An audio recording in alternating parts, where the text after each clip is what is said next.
हवे तर घरची भांडी का पण मुलं मला शिकवा असा संदेश देणारे राष्ट्रसंत भगवान बाबा. अहत तंजावर कहत पेशावर सारा मुलूक आपला असं म्हणत ज्या पिकानं आपल्या मुलाच्या मनावरती स्वराज्याचं देखणं स्वप्न कोरलं असे स्वराज्य संकल्प शहाजीराजे भोसले.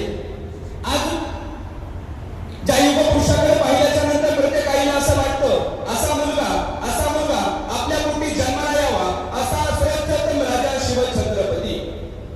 आम्ही चुकूनही कोणाच्या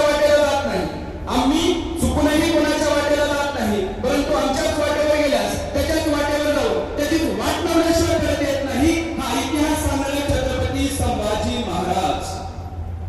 विद्येविना मती गेली, मतीविना नीती गेली, नीतीविना गती गेली, गतीविना वित्त घडले आणि एवढा अनंत एका अविद्येने केलं असं विद्येचं महत्व पटवून सांगणारे क्रांतीसूर्य महात्मा ज्योतिबा फुले.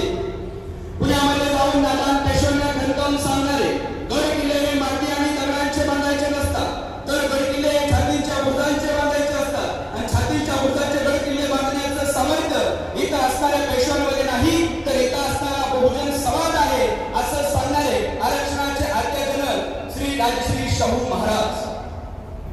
मी ज्यावेळेस या देशाची राज्यघटना लिहित होतो त्यावेळेस मला जास्त कष्ट करावे लागले नाही, कारण छत्रपती शिवाजी महाराजांनी निर्माण केलेलं स्वराज्य हे माझ्या समोर होतं असं शिवस्वराज्याचा उल्लेख करणारे भारतीय राज्यघटनेचे शिल्पकार डॉक्टर बाबासाहेब आंबेडकर. ही पदवी शेष नागाच्या मस्तकावर नसून ही कष्टकरी कामगारांच्या हातावरती धरलेली आहे. ही आजादी झुकी आहे, आम्ही आधी जनता भुकी आहे असं म्हणत शाहिरीच्या माध्यमातून संयुक्त महाराष्ट्राची चळवळ लढणारे लोकशाही अण्णाभाऊ साठे. या महाराष्ट्राला एक नाही तर दोन दोन छत्रपती येणारे माँसाहेब जिजाऊ ज्यांनी शिक्षणाची गंगा आमच्या घराघरापर्यंत पोहोचवली अशा माँ सावित्रीबाई फुले, अहिल्याबाई होळकर, मुलींची पहिली शाळा सुरू करणाऱ्या फातिमा बिबी शेख अशा तमाम युगपुरुषांना महापुरुषांना मी विनम्र अभिवादन करतो आणि टाळ्यांच्या गजरात आजच्या परिचयाला सुरुवात करतो. खऱ्या अर्थानं सर आता जीवन परिचय नाही तर तुम्ही 37 वर्ष केलेली जी तपश्चर्या आहे या तपश्चर्याची आज ही कृती आहे. एखाद्याच्या आयुष्यामध्ये किती संकट यावे याचं आणि त्या संकटावर मात करून आपलं जे ध्येय आपलं जे स्वप्न आहे आपण कसं पूर्ण करावं याचं उत्तम उदाहरण कोण असेल तर मला वाटतं आदरणीय मुंडे सर आहे. एखाद्या सामान्य घरामध्ये कुटुंबात जन्म यावा, हलाखीची परिस्थिती असावा आणि हलाखीच्या परिस्थितीमध्येही जवळपास घरामध्ये 8 भावंडे आणि 6 बहिणी यामध्ये हा शिक्षणाचा प्रवास चालू असताना खऱ्या अर्थानं आपण महाभारत वाचतोय, रामायण वाचतोय, यामधलं उदाहरण फक्त भावाभावामध्ये होणारं बंध कसं असावं याचं उत्तम उदाहरण आम्हाला रामायणातील आहे. पण या कलियुगामध्ये याचं उत्तम उदाहरण काय असेल तर आदरणीय मुंडे साहेबांच्या बंधूनं जे त्यांच्यासाठी त्याग केलाय त्याचं उत्तम उदाहरण आहे. कारण घराचा मोठा मुलगा करता पुरुष त्याला सर्व गोष्टी बघायच्या असतात आणि आपल्या लहान भावाची शिक्षणाची तळमळ बाबासाहेब मुंडेंच्या लक्षात आली की आपला भाऊ खूप चाणाक्ष आहे, बुद्धिवान आहे, हुशार आहे, भलेही आपल्या शिक्षणावर पाणी फेरलं तरी चालेल पण आपला बारका भाऊ शिकला पाहिजे हा ध्यास बाबासाहेब मुंडेने खांद्यावरती घेतला आणि स्वतःची लागलेली नोकरी जाणून आपल्या भावाच्या स्वप्नासाठी स्वतःच्या नोकरीचा त्याग करणारा आधुनिक काळातला राम मला दिसायला लागतो. खऱ्या अर्थाने सरांचं योगदान पाहायला गेलं तर द्रोणाचार्याने अनेक शिष्य निर्माण केले, अर्जुनासारखे कर्तबगार शिष्य निर्माण केले, परंतु काही शिष्य सर आपण एकलव्यासारखेही निर्माण करण्याचं काम केलंय. म्हणजे एकलव्य आपली धनुर्विद्या शिकत असताना गुरु द्रोणाचार्याचा फोटो समोर लावायचा आणि फोटो समोर लावल्याच्या नंतर गुरु द्रोणाचार्याला सांगायचा गुरु द्रोणाचार्य कसा जाणार फोटोवर बघून धनुर्विद्या शिकणारा गुरु एक लव्यासारखेही आमच्यासारखे हजारो विद्यार्थी घडवण्याचं काम आदरणीय मुंडे सर आपण या ठिकाणी केलेलं आहे. खऱ्या अर्थाने सरांचं प्राथमिक शिक्षण मूळ गावी म्हणजे काटेवाडी या ठिकाणी झालं आणि माध्यमिक शिक्षणासाठी जिल्हा परिषद काळी आणि भोगरवाडी या 2 ठिकाणी सरांनी आपलं माध्यमिक शिक्षण घेतलं आणि खऱ्या अर्थाने त्यावेळेस बीएडचा क्रेज होता. शिक्षक होण्यासाठी काय पात्रता लागते तर एक तर तो डीएड धारक असावा किंवा बीएड झालेला असावं. म्हणून बीएड करण्यासाठी सरांनी शासकीय महाविद्यालय अंबाजोगाई या ठिकाणी प्रवेश घेतला आणि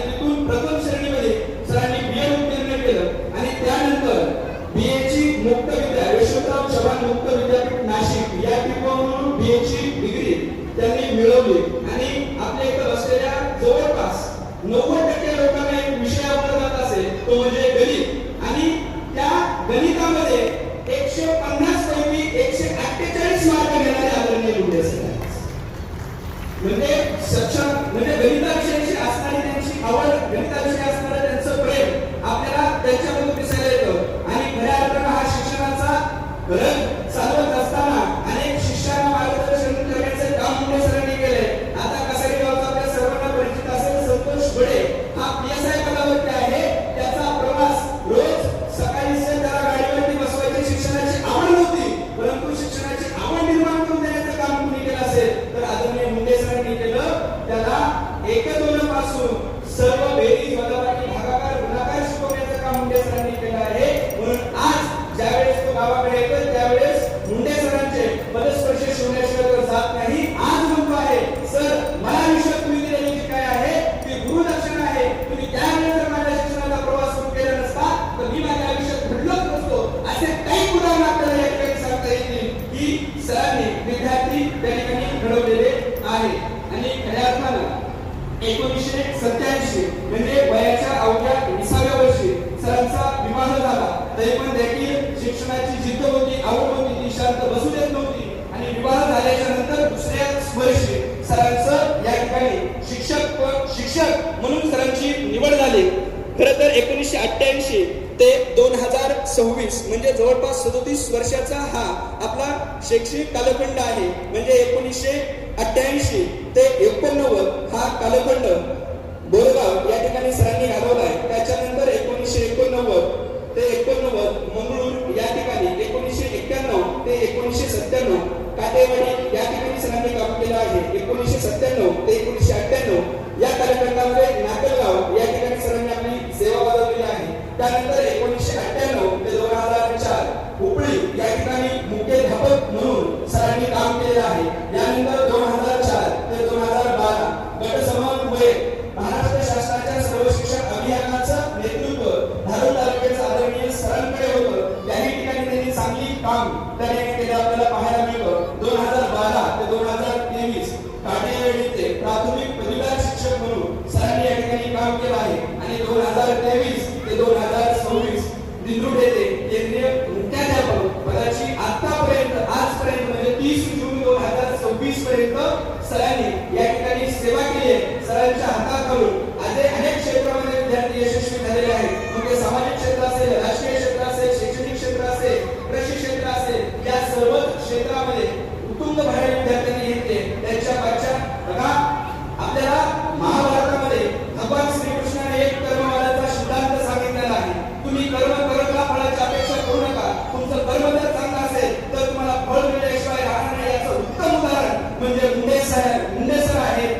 कारण मुंडे सरांचे 3 अपत्य आहेत. एक मुलगा डॉक्टर दुसरी मुलगी डॉक्टर आहे आणि तिसरं सहकार क्षेत्रामध्ये आपलं नाव उंचावत आहे. म्हणून तुम्ही प्रामाणिकपणे काम केलं तुमचं कर्म चांगलं असेल तर परमेश्वर ही फळ चांगलंच देतो. तुकाराम महाराज म्हणतात शुद्धापीठ पोटी फळे रसाळ कोमटी. मला वाटतं तेच सर आपल्या जीवनातून एकंदरीत पाहता येतं. हे संघर्षमय जीवन आहे. खऱ्या अर्थानं सर या सेवा गौरव सोहळ्यातून सेवा मुक्त होत नाहीये तर आमच्यासारख्या नवतरुणांना खूप काही गोष्टी तुमच्याकडून शिकायच्या आहेत. म्हणून या ठिकाणी मला सरांचा परिचय करण्याची संधी दिली त्याबद्दल मी आयोजकांचं पुन्हा या ठिकाणी धन्यवाद व्यक्त करतो. आणि जाताना व्यासपीठाची रजा घेताना या दोघांना एकच म्हणतो की आमच्या शैक्षणिक क्षेत्रात हंगामा खड़ा करना मेरा मकसद नाही. जिल्हा परिषद शाळेसाठी हंगामा खड़ा करना मेरा मकसद नहीं. इसमें क्या हाल भी बदलनी चाहिए.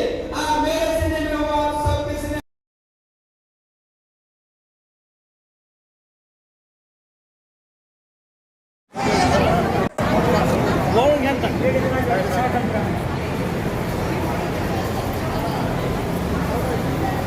आता नाही उडविली का आजचं हे सुंदर वातावरण आणि आजचा हा परिसर एखाद्या उत्सवासारखा घडला आहे. पण या उत्सवात आज आपल्या शाळेच्या योगी महान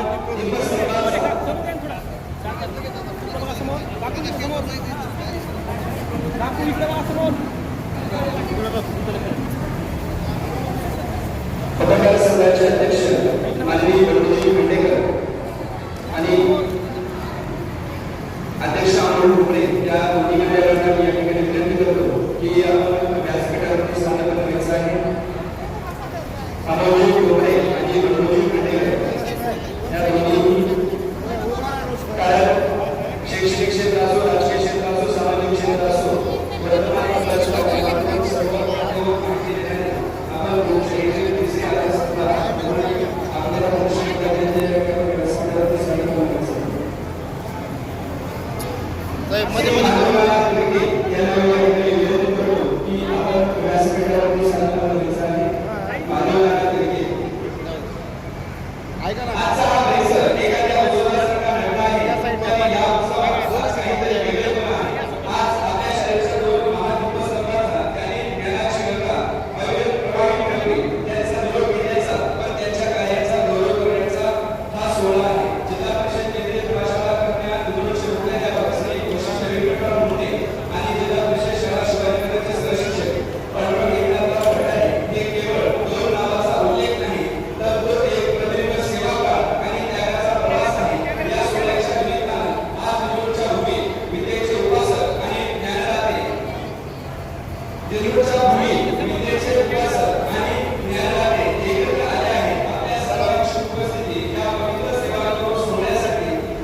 पाच जणीचा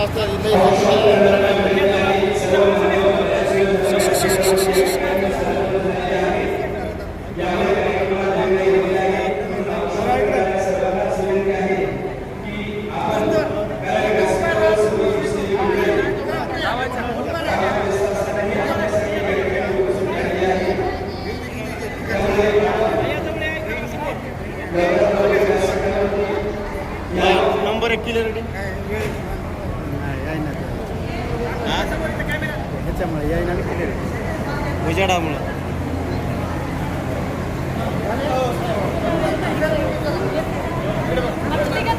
इकडे घ्या ना इकडे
पटपट घ्या पटपट घ्या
सरांना विठ्ठल रुक्मिणीची मूर्ती